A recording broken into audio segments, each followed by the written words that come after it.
afternoon, colleagues. It's great to be back here in Athens, and I want to thank Open University, Professor Leonarakis in particular, for inviting me. It's a great pleasure as I walk between Omonia and Syntagma, Syntagma and Omonia. I think I'm in the centre of the world. It's really a great pleasure to be here. And to be invited to a symposium in Greece, that's an honour. The Greeks, who of course invented the term symposium. Although I think a symposium, to me, in English, suggests something very dignified, something even more important than a conference, a symposium. But I think in ancient Greek times it had a slightly less dignified sense, if I'm correct. I think a lot of wine was consumed in the symposia, and I think some very questionable behaviour took place, if I remember correctly. And I think it was also a very gendered occasion. So I prefer the contemporary definition of a symposium, perhaps, to the ancient one.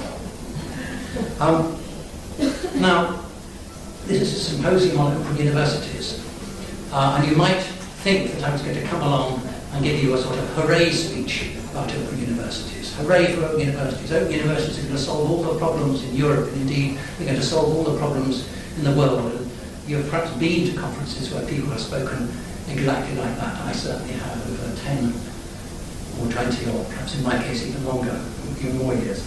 I'm not going to do that, even however familiar that is. So I'm going to follow Adonis's somewhat sober approach today.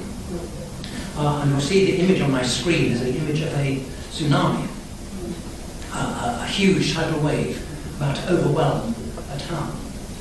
And what I want to do really is to leave you with some, I hope, some good questions. I think that's all a contribution like this can do. I want to problematize the notion of open universities, in particular in Europe at the moment. The quotation you'll see on there, all that is solid melts into air. Does anybody recognise that? It's a German thinker, I'll give you a clue, not a Greek thinker, a German thinker. It's Marx. It's a quotation from Marx. And what Marx wanted to suggest in that phrase was the extraordinary energy that capitalism and technology unleashes, and that this combination of capitalism and technology changes landscapes utterly, it changes landscapes without pity. And what I want to do is to problematize the notion of open universities in Europe for you, because I think there's a risk that we become too familiar. Open universities, the Open University UK and UNED in Spain, I think are more than 40 years old now. We've become familiar, we've become comfortable, we think the solutions of yesterday are going to be the solutions of tomorrow. I want to suggest to you that these need some much more radical thought. So I want to problematize this landscape. So the key question that I want to interest you in, that I want to engage you in, is whether the open universities are, for the next period, the key mechanism for the massification of higher education, as they have been for the last 30 or so years. We have, in the context I want to identify in particular, and I'll give you a little bit more detail about, are the new Sustainable Development Goals. Many of you will be familiar with the fact that these were agreed by the UN just last month in New York. They set goals for development for the next 15 years, 2015 and 2030. And there are goals in there for education in particular, which I'll talk about. So are the universities, the open universities, a key mechanism for these? I think 20 years ago we would have said absolutely confidently, yes, of course, there's no other way to do things except with open universities. I want to make us think a little bit more carefully about that. So just to sketch this agenda for the next 15 years, higher education places around the world have got to grow by this extraordinary extent. They've got to grow from something like their present 200 million places to 400 million by 2030, so the new Sustainable Development Goals say. And these Sustainable Development Goals have been agreed by our governments. They're not imposed on us by the UN. Our governments have agreed this. This is the agenda for the world, to double the number of post-secondary places. Extraordinary challenge. And the first thought that occurs to one is, this can't possibly be done by building new campuses. And I'm sure that's true. There's no way that we can deliver the scale of the need for post-secondary education around the world by building new campuses. You have to build a new campus a week, basically. It's just not a practical solution. In addition to the higher education places, for universal primary education, we're going to need 25 million, more than 25 million new primary teachers by 2030. New educated and trained primary teachers by 2030. And of course, all these people should go through post-secondary education. Sadly now, in many countries in the world, primary teachers do not have a post-secondary education. That has got to change. So there's another aspect of scale of post-secondary need. And of course, now that we've done so well in the last 20 years with primary education, it's not universal in the world, but we've achieved a lot. We now have a growing demand for junior secondary education in many of the poorer countries in the world. And these teachers have got to be educated and trained as well. So the scope and the scale of demand for post-secondary education around the world is staggering. But the growth is nearly all concentrated in the developing or in the poorer countries, not in fact in Europe. So just a word. Apologies to those who follow the Sustainable Development Goals debate, but I'm guessing there might be one or two people in the room who haven't. So there were 17 Sustainable Development Goals set for 2015 to 2030, and sustainability is a key concept in all of them, and it's a very, very challenging concept. It becomes, in the language of the UN, which, as I say, has been agreed by our governments, the core organising principle around which all development activities should take place. We want to have safe, secure and resilient societies.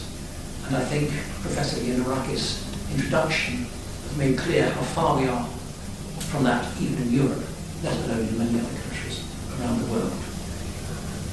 A little closer, I'm sorry.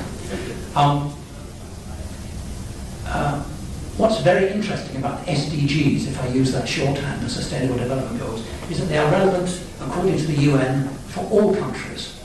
The Millennium Development Goals, which preceded them, which finished this year, were really for poor countries. The Sustainable Development Goals are for all of us, because the whole world is challenged by the question of sustainability. And they were agreed just last month, so this is a new challenge in front of us all. Our Sustainable Development Goal 4 is this one. It's worth looking at the language carefully. Ensure inclusive and equitable quality education and promote lifelong learning opportunities for all. Well, that's got to be our agenda, hasn't it, in the Open University movement? That's got to be us. They must be talking about us, mustn't they? Let's see. So, this is my question. Are Open Universities a solution for the major expansion of higher education in 2015-2030, as they have been, as we have been, in the period 1970 to, say, 1990?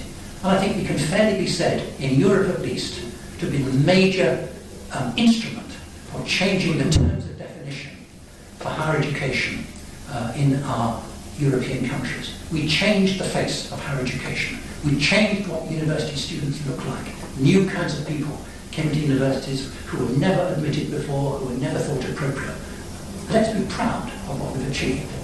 But I don't think we should become too comfortable, too trapped into the idea that we know what to do for the next 15 years. And that's the question that I want to share with you. Let me just tell you what I understand by an open university. You can also use the term distance teaching university. Large scale, single mode, offering primarily flexible opportunity for adults. Those are our students, not the 18, 19-year-olds for the most part, although there are some of those coming to universities now, but for the most part, they're in some sense post-experience. They've been out and started work, they've been out, started a family, or both. So they're post-experience, they're adults in that sense, and they are looking for flexible opportunities which they can manage around an adult life. Open universities are also characterized by their scale. They're usually bigger than conventional universities. We operate at scale, and indeed, if you read the articles about the economics of distance education, they only satisfactorily work at scale. They provide learning off-campus, predominantly off-campus, with the home being the place of study. Sometimes the workplace or a combination of the two, but the home primarily. So in that sense, at a distance. Open universities have pioneered the use of technologies for learning and teaching. That's another strong characteristic.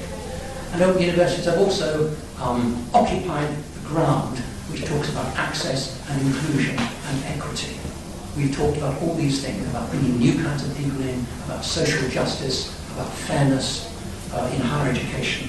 So I don't know whether there'll be any time for discussion or questions. I don't know whether that's your understanding of what an open university is, but that's my understanding of the core characteristics of an open university. The Hellenic Open University, my university, the Open University in the UK.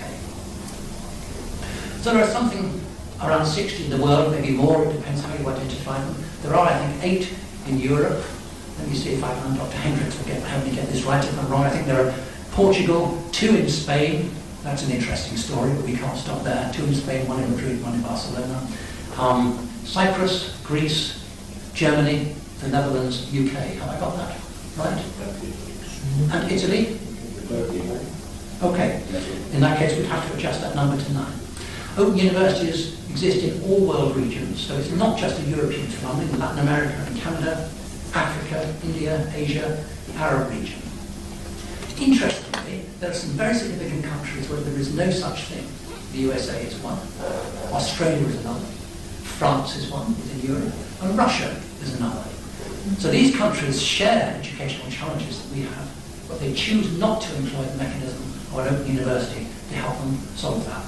That's another debate which I can't stop, a very interesting discussion, but I can't stop on that now. But new open universities are still being proposed, so there is still, if you like, air in the lungs of the open university movement, because there are new open universities being proposed. The continent I know best in that perspective is Africa, so there are new open universities being proposed in Ghana, in Kenya, in Botswana, and there's discussion going on in Namibia. So there are still countries, if you like, poorer countries, developing countries, who are saying, when we look at the scale of our challenge for higher education, we need something like an open university to help us meet it. So there's still life in this idea outside Europe, certainly.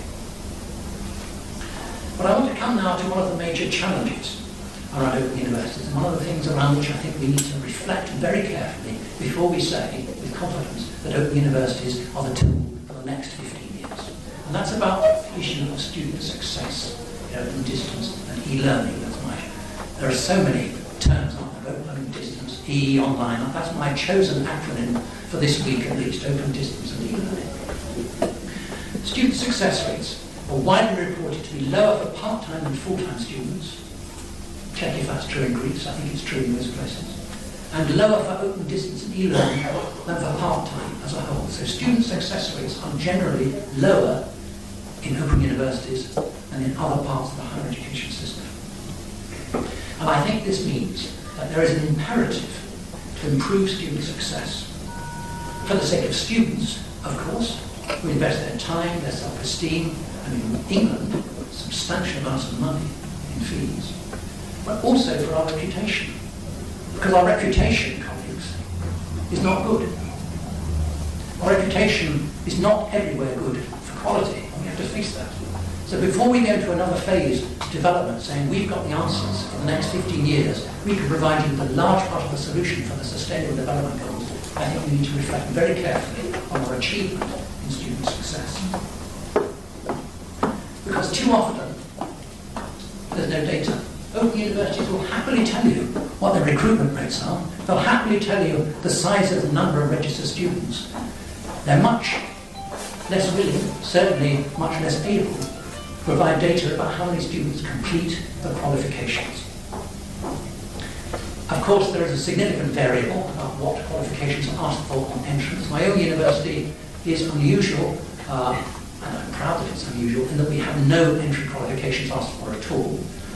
So we have about 1/3 of our students who have more than the minimum entry requirements for other universities. We have about 1/3 of our new students who have the minimum. We have about 1/3 of our students who have less than the minimum entry qualifications. So there's a variable here. I think we're quite unusual in European context for that. We all of us pay a lot of attention to quality. We have quality systems. We work on quality, but our achievement in student success is very variable indeed. Now let me just share with you my own university's success criteria. I've not written this down because it's something that we find difficult to talk about, but I'll tell it to you here. In our first year of undergraduate study, remembering this is truly open, so 1/3 of our students come to us with less than the minimum university entrance requirements, something like 60% of our students succeed. And after 6 years of study, to get a bachelor's degree, of that number of students in the first year, something like 10% will succeed. 10% will get their bachelor's degree. And our students are now paying in England the full cost of their education. They're borrowing the money to do it. They're paying something like £2,700 a year. So what's that? 4,000 euros a year for each of the following 6 years. So 24,000 euros. And they're setting out to do that with 10% of them likely to get the bachelor's degree. In what other context would you risk paying that amount of money and have a 1 in 10 chance of success? It's sobering, isn't it? It's sobering. Now, the poles of explanation around student success, I think, are around 2 issues. Firstly, about our students, and secondly, about our systems for learning and teaching. So the critics, the people who I regard as educational conservatives, will say, well, it's because you're teaching students who shouldn't be in university. This was a bad idea from the beginning to include new kinds of people in universities who shouldn't be teaching. No wonder they fail. It's a waste of public money, a waste of time. You shouldn't be teaching these people. And the second argument is distance and e-learning isn't a good approach to education. You can't do proper teaching off a campus, these educational conservatives will say. No wonder your results are poor. It's because you've got a poor methodology. And of course, some of them will say both. You'll often find they're saying both. These are entirely inadequate explanations, in my view. I'm sorry about the detail on this slide, but just to run through it. This is something about what I understand, generally speaking, to be the sorts of people we have in open universities. There's firstly, they're going to be part-time students with family or work responsibilities or both. So study for them is really difficult. It's really challenging. No wonder they don't succeed in the same way that 18, 19, 20-year-olds do when they're studying full-time on a campus. They've gained access to programs of study which are likely to be much more open. In my own university's case, 1/3 of our incoming first-year undergraduate students have less than the university minimum entry requirements elsewhere. We're very pleased about that. That's our mission, to attract these people, and we work hard to support them. Nonetheless, it's not the same job that the University of Cambridge is doing, which does its best to exclude students. Different way of organising university. And I think, more questionably, because I don't know your society in the same way that I know my society, our students come from families with less history of university education, the mother and the father, than the families of the children who go to the elite universities. For more of our students, this is the first time in the family that somebody has been to university. So they don't have that intellectual and cultural capital that the children of the middle classes and the elite have. And generally speaking, not entirely, but generally speaking, they come from lower socio-economic cohorts than the other universities. So we try to do a completely different job. I think it's very important that we understand that and that we're proud of it. It's not the same job as the other universities are trying to do. So while it is true that success is less, there are exceptions which I want to mention. A very interesting exception was recorded in an article which came from Sweden by Creelman and somebody, I can't remember the name of the second author. And this had a very interesting, you can't do experiments in education very easily because you can't have control groups who you treat badly, it's unethical. But this was very interesting because they had the same program offered on campus and offered through e-learning. And the students on the e-learning program did better. I've never read an account like that before, they did better. And the explanation in the article was that the learning design in this e-learning program was far superior to the thought that had gone into the pedagogy for the on-campus experience. So it can be different, but generally speaking, it isn't.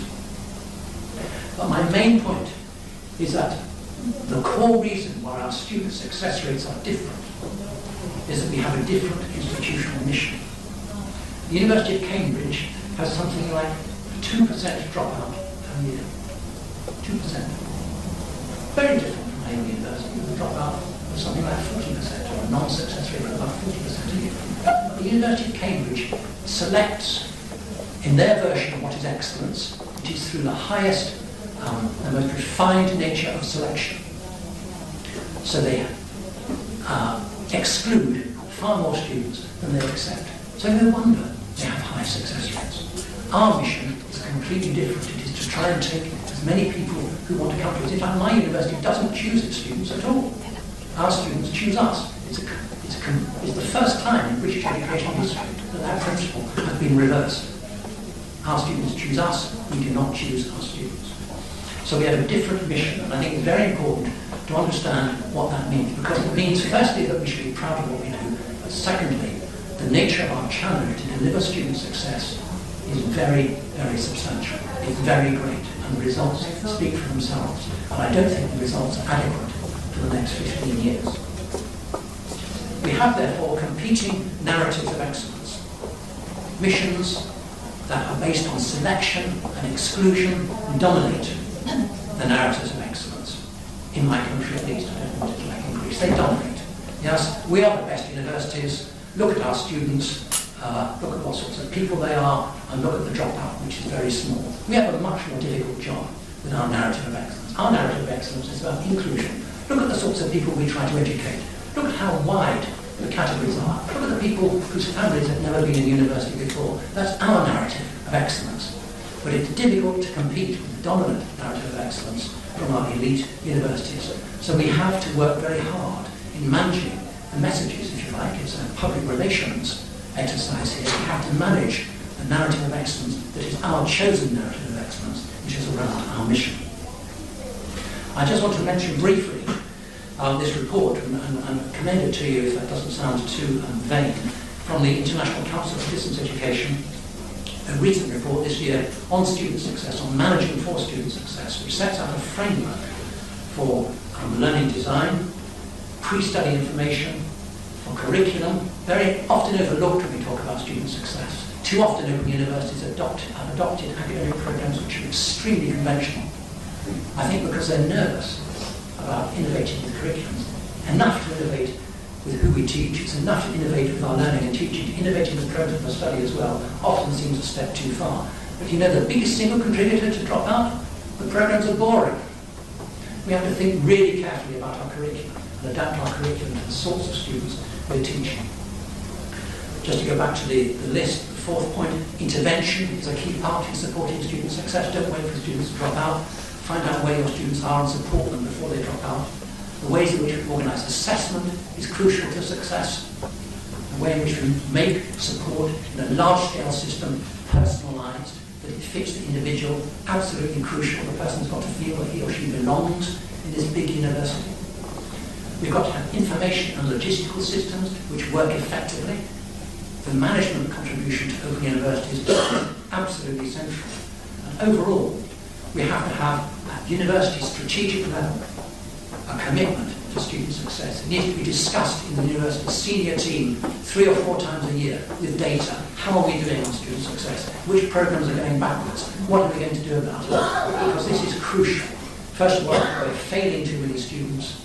And secondly, we cannot go into the next period until we have readdressed strategies for student success. Having said all that, I believe the reasons why our student success are different are explainable, and we can be proud of our record. I want to ride 2 horses here. We're not doing well enough in student success. But secondly, we shouldn't be caught on the agenda of the elite universities. That is a different agenda. It is not our agenda. So, here's a moment of pause. I think the record of open universities is a mixed picture. This is not, therefore, a hooray speech for open universities. In the 1970s, we were the powerful new actors on the scene. We were the paradigm of innovation, for access, for bringing new sorts of people in, for scale, and for technologies for learning. But have we delivered on our promise of the 1970s? Some open universities in Europe have grown successfully, but some have not. Some have not achieved the mission that they and their governments set them. Some open universities have achieved a high reputation, but some have not. Their reputations are frankly low in their countries. Some have much better records of student success than others, which shows that there is different achievement possible, and some don't seem to care about it enough if they are at the bottom of the tables of achievement. So there is a rhetoric of quality which we all become comfortable with, which doesn't fit with the reality of student success in our universities. I just want to go on to say some of the other ways in which I think open universities risk being marginalised, because I think we're moving into a new landscape, to go back to my original scary slide of the tsunami and the town, of moving from distance education to open education. In the UK at least, but in many countries, all campuses now have learning management systems. We were the first to have them in open universities, but all campuses now have them. We used to talk in a very patronising way in the distance education community about conventional universities, as if they haven't changed their teaching in 100 years. I can remember people saying that. Just not true anymore. Learning resources are available on campus through the LMS, and indeed they're available to students of campus-based universities at home. They can log into the LMS from home and study, just like our students do. Students on campus, of course, communicate with their lecturers by email, just as our students do. They submit their assignments electronically. Some of them now have MOOCs within their modules on campus. That's not conventional education as we used to understand it. In other words, for campus-based universities, learning has been decentered from the campus. So this sharp division between what we do, as the radical pioneers of the 1970s and the 1980s, and what, quotes, conventional universities are doing, that sharp distinction is disappearing. It's going away. And just for example, more than 100 universities in the UK offer part of their master's teaching through e-learning now. So this secret garden that was our garden is now shared by most of the other universities in the UK. I don't know what it's like in Greece, but it's no longer our secret garden. So, if you like, in marketing terms, our niche, our product lead has been much eroded. We're not nearly as special, as different as we used to be. An example of this, I think, lies in the issue of MOOCs.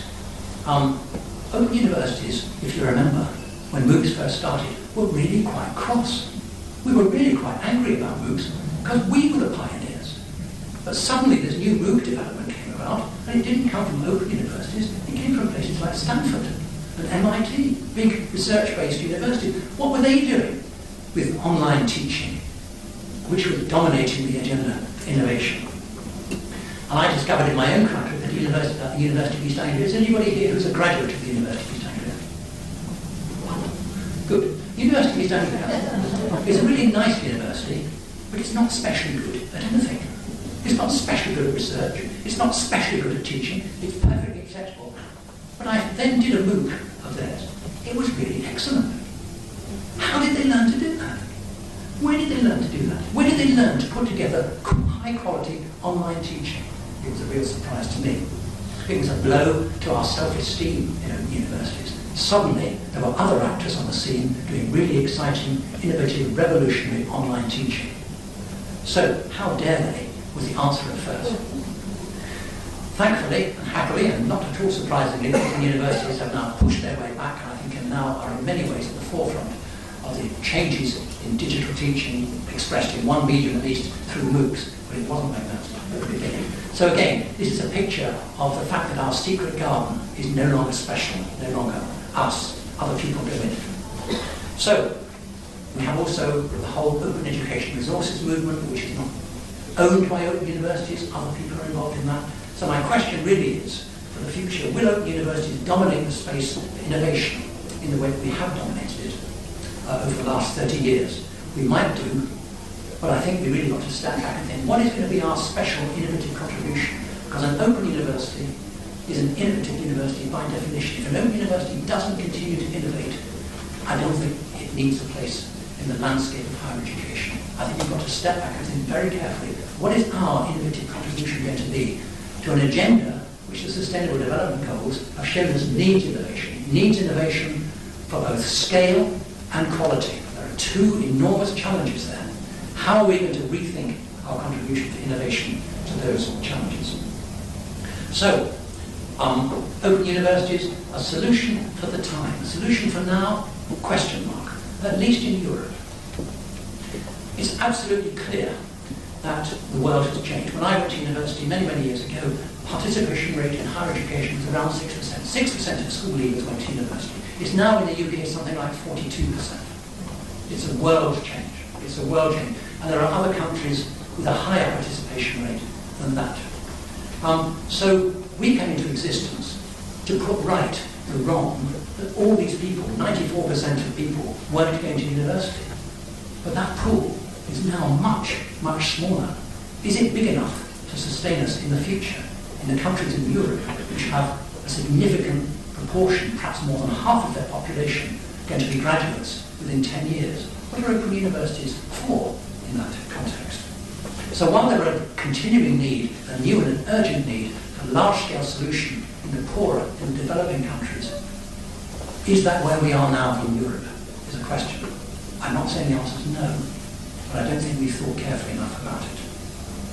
Are we going to need undergraduate programs in particular, at scale, offered through open universities in the next 15 years? And if we say, well, the answer is to move into master's study and to continuing professional development, is that adequate to sustain an institution without the scale of undergraduate study? So in Europe, I think the answers to these questions are much more challenging than they are in developing countries.